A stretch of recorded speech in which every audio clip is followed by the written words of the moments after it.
morning, guys, and hello from Tashkent, the capital of Uzbekistan. It feels a bit surreal to be here. I was in Central Asia 5 years ago. I was doing a research in Kazakhstan and Kyrgyzstan, in actually a neighbor city of where I am now. A city in Kazakhstan called Tashkent. It's actually only 4 hours away from here. So it feels surreal to be back in Central Asia because I have actually missed this region in the world for quite a long time.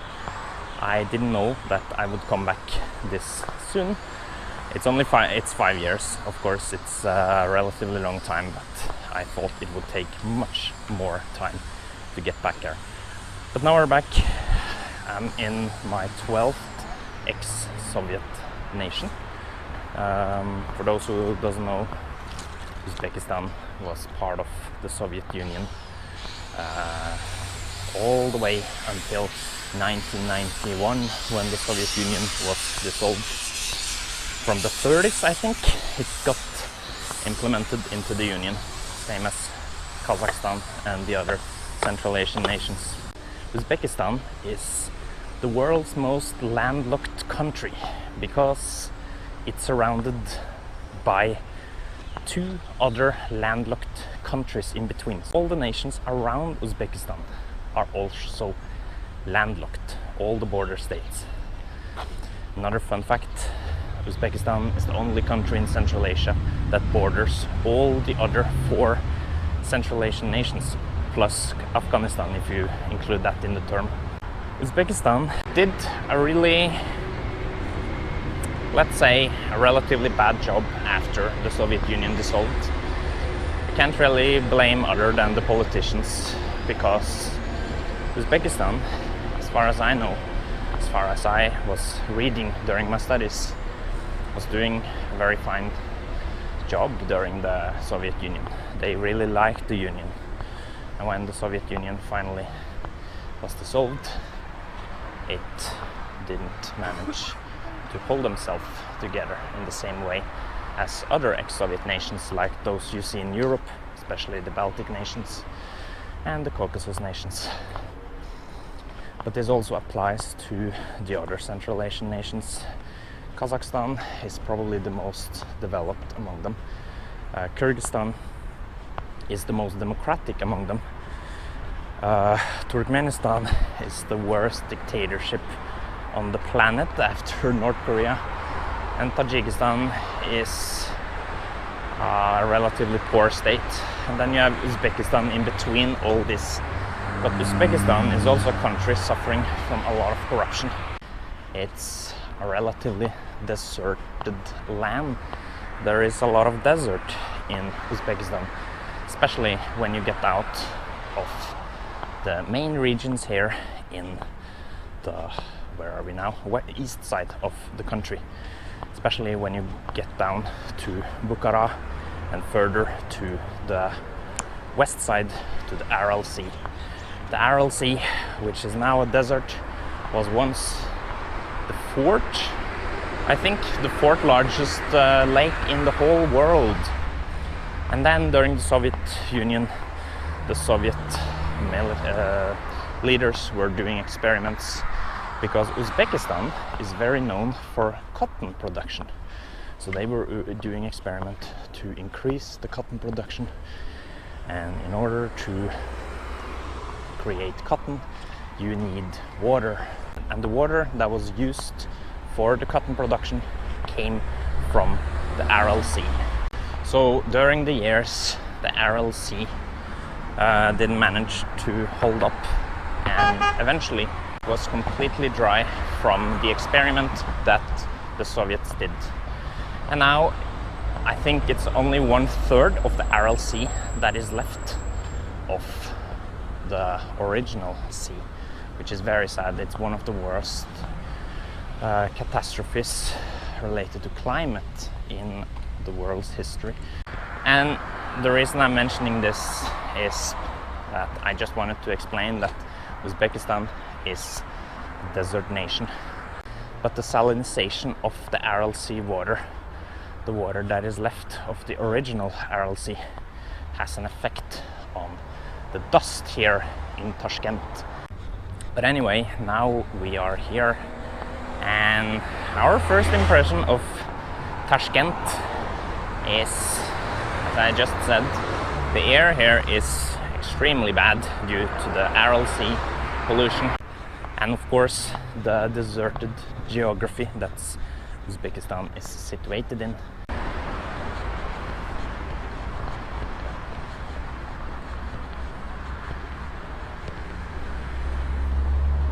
My first plan for today is to just explore Tashkent. I'm planning to see some of the most touristic places in the city. Now I'm basically just walking in a random park close to a metro station. I'm planning to take the metro in Uzbekistan, and the reason for that is that the metros are supposed to be one of the most creative and special in the whole world, and I'm gonna show you why. We arrived yesterday evening. It was a 3-hour ride from Dubai, and it went quite smoothly, but Uzbek Airlines, the airlines that we were flying with, was very delayed. It was delayed. I think we arrived 3.5 hours after we were supposed to arrive, and the luggage took 1 hour. So we arrived at our hotel late yesterday at, I think, 8. It took approximately 10 minutes with Yandex Go. So just a warning, when you exit the airport, do download Yandex Go, or like download Yandex Go, the app from before, because you don't want to end up with the taxi mafia that are lurking and trying to trick you with too expensive prices. So another fact about Uzbekistan is that this country here was completely closed off from the rest of the world until just a few years ago, when the old president, an old dictator, died. So the new president made some new laws, and now European citizens, I think American citizens as well, but at least EU citizens and EEA citizens can get a visa on arrival, which was not the case until the new president took over. So that makes entry into Uzbekistan much easier than ever before. This country, what I see around here, is just local people and Russian people mostly. Здравствуйте. Можно один билет?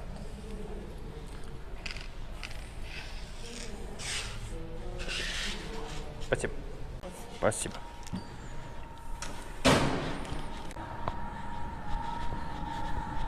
Wow, this is so exciting. Just look at this metro station here. I heard that each metro station have their own team, and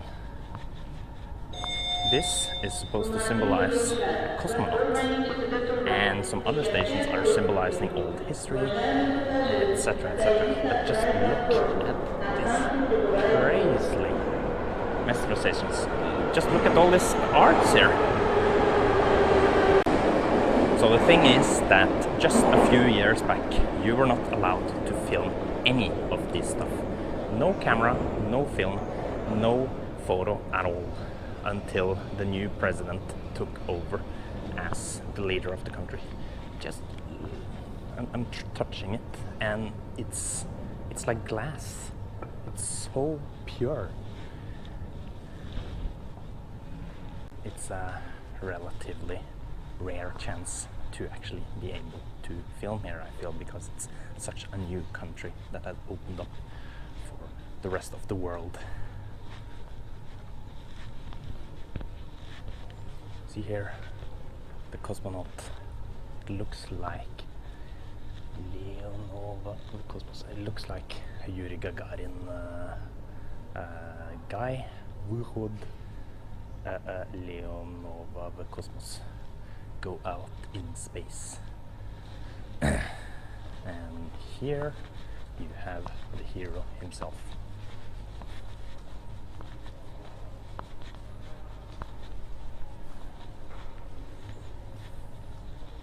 Yuri Gagarin, первый в мире космонавт, the first guy in the world who actually went out to space. It's so cool.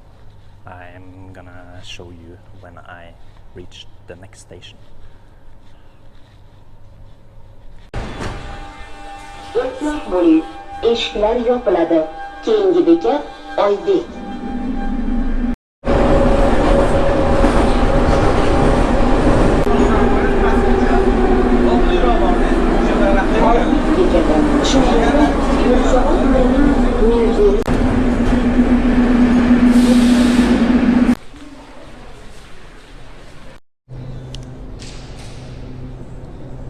We basically walked from Oybek to Mingorik, and the theme here in this metro station is nothing more than a beauty, but it doesn't represent anything special. We're gonna take the metro to the station called Shahriston, where we are gonna see the Tashkent Tower. It's approximately 2, 3, 4, 5. Yeah, so you can see it's 5 stations away from here. I arrived to Shahriston metro station, and it's a bit of an outskirt, but it has one of the most remarkable landmarks in Tashkent, and that landmark is Tashkent Tower, the biggest radio tower in the whole world. And I came to wonder why all these Central Asian nations, Gulf nations, especially those regional nations, trying to be the best of the best, or have the tallest or biggest of an object. For example, here you have the biggest radio tower in the whole world. In Dushanbe, you have the tallest flagpole in the whole world. In North Korea, you have also the tallest, well, at least Dushanbe and North Korea are sharing the first and second place. In Dubai, the Emirates, where we just went to, they have the tallest and biggest of basically almost everything. You have Turkmenistan, which has the most marmor in the whole world, and it seems to be some kind of competition. I don't get it, but I think it's very fascinating to at least visit these landmarks. Definitely gonna visit Turkmenistan eventually to show you the marmor city. I'm not sure when it happens, but eventually. But yeah, just take a look at this tower. It's a big landmark in Tashkent. When you search up on Google, you will see this Tashkent radio tower here.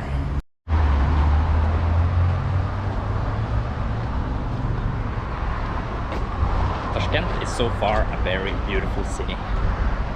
As I said earlier, I don't see much multiculturalism. I mostly see Central Asians or Russians or all other people from these ex-Soviet nations, which is very fascinating. It just shows that Tashkent is a very unspoiled capital, and Uzbekistan an unspoiled nation for touristic purposes. I am outside a very interesting place. It's called Tashkent. It's a center for making cloth. Среднеазиатский центр плова. Plov.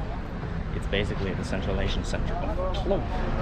And since I'm here, I feel I need to take a look inside and try the local cloth, because just a few years ago they made the biggest cloth in the whole world here. It was like 7.5 kilogram of cloth. For those who don't know, plov is the national dish of Uzbekistan. Boil it into this big pot here. And can you just imagine all this cloth here?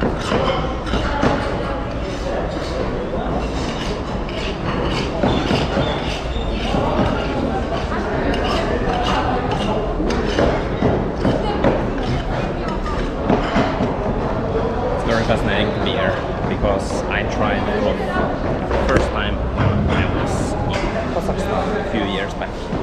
I didn't know at that time that cloth was the national dish of Uzbekistan. I'd heard rumors, but I thought it was just Central Asia in general, which is also true. But here you basically have the biggest center in the whole world related to cloth. And here you can see the way they make it. They basically just cook the cloth in the oven over there, and then you just boil it.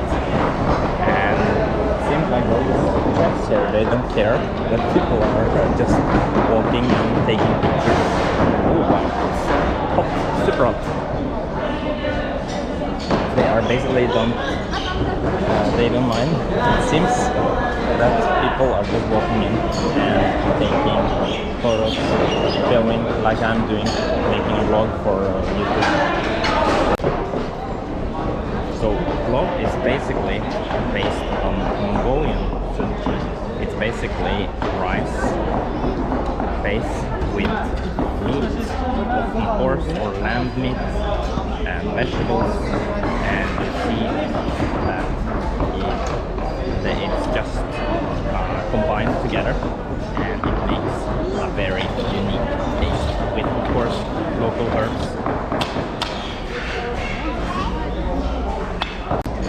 Oh, you can definitely feel the heat when you walk in the center because it's so hot with the oven, especially because the oven is constantly on. It's extremely hot. Let's see what's inside. So one portion cost 29,000 som, 0.7 gram of portion, 27,000. So that's basically the price. I'm gonna explain to you guys the currency situation in Uzbekistan. So 29,000 is 2.6 euro, which is basically absolutely nothing. Crazy. So let's try a portion of cloth from the biggest center of cloth in the whole world.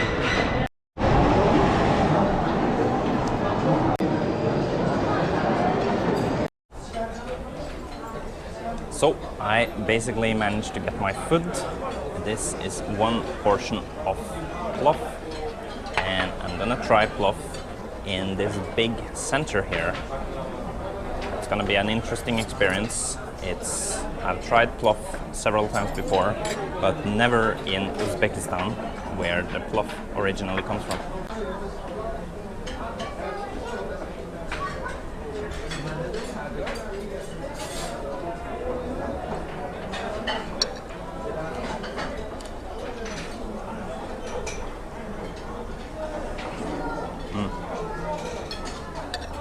This is very good. This is real cloth. Oh my gosh. I tried cloth in Ukraine before. I tried it in Russia as well. I tried it in Kazakhstan as well. In Kazakhstan it was extremely good. But this is also this is a different class.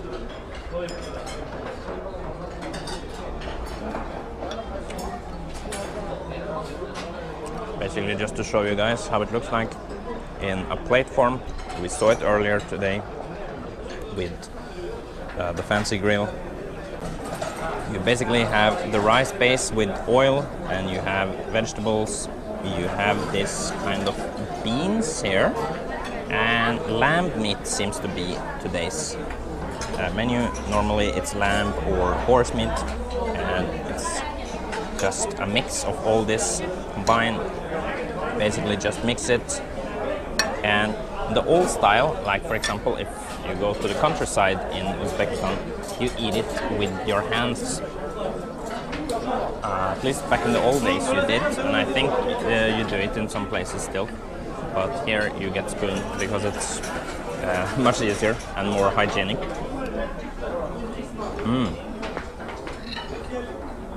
The flavor is just very natural. So you get one portion, but you don't get any spoons or anything.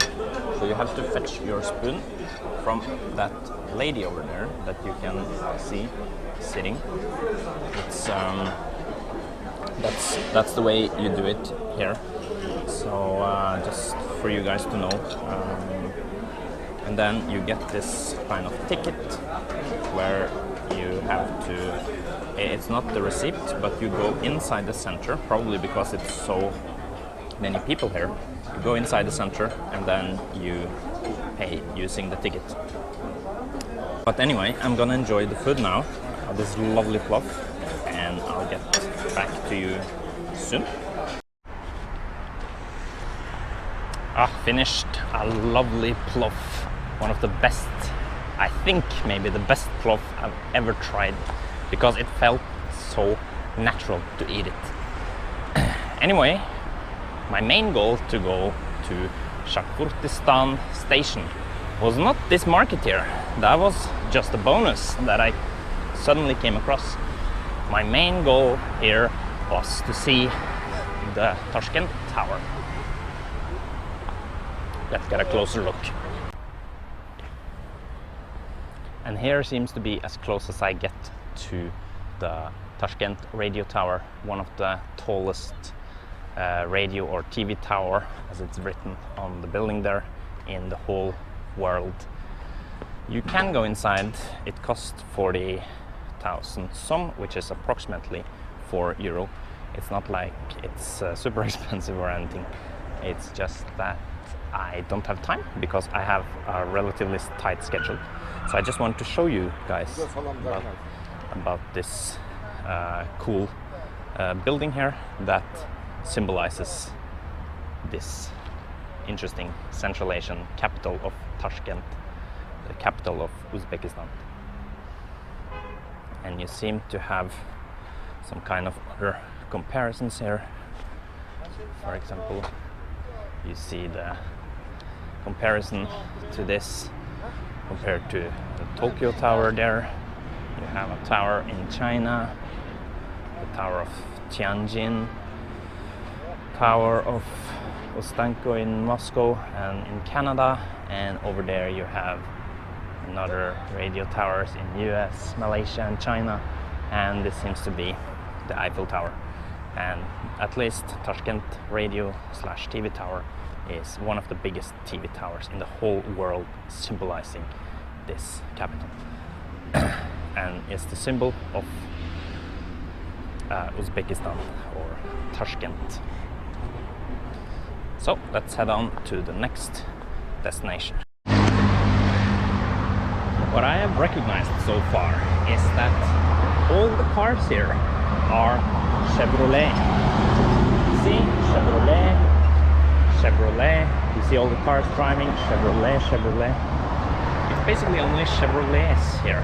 And if there are other cars, it's because they were imported a long time ago. And the reason for that is that the new president has made a law that only allows Chevrolet in the country. This is a fun fact. And I've also recognized it that it's almost Chevrolets everywhere. Like see here, parked Chevrolets, over there. Basically, almost everywhere you see Chevrolet, and that's very interesting.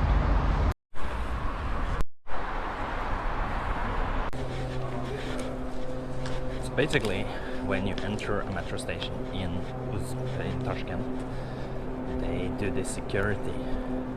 If you have a luggage with you, if you have a bag like I have, they do the security either with a scanner or manual security. And then this is basically your ticket. It's with the QR code. It's basically just a piece of paper that they give you. Eshiklar yopiladi. Keyingi bekat Minor. Anyway, now I'm in a very fancy and interesting building. I wonder if this is Park Oda. I wonder what kind of building this is, because it looks very pretty. State History Museum of Timurids was built in connection with the 660th jubilee of Sahibiran Amir Timur in 1996 in the initiative and under the guidance of the first president of the Republic of Uzbekistan, Karimov, Islam Karimov, who was the president that died just a few years back, until the new president implemented a law that made entry into Uzbekistan much easier for tourists than ever before. The next plan is to head over to Timur Square, Timur Lake, the big hero of Uzbekistan. Let's go.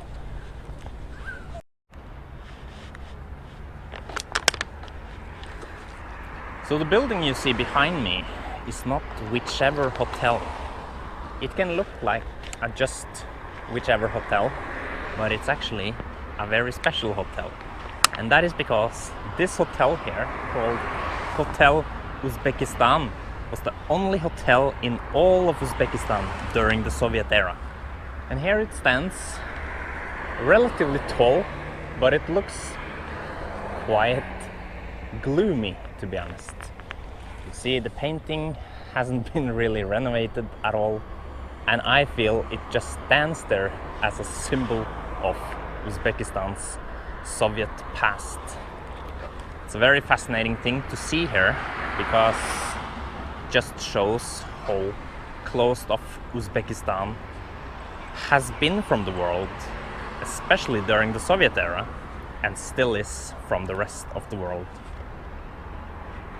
Yet there are life there, because if you can see in the background there, you can see fountains, and there are flags of various countries, including Russia, even South Korea is there, Tajikistan, some other Central Asian countries, you can even see Iran, and so it shows that the hotel is still operative, but it just shows the standard of the hotels in Tashkent, especially when this hotel here has such an important and actually special, more a special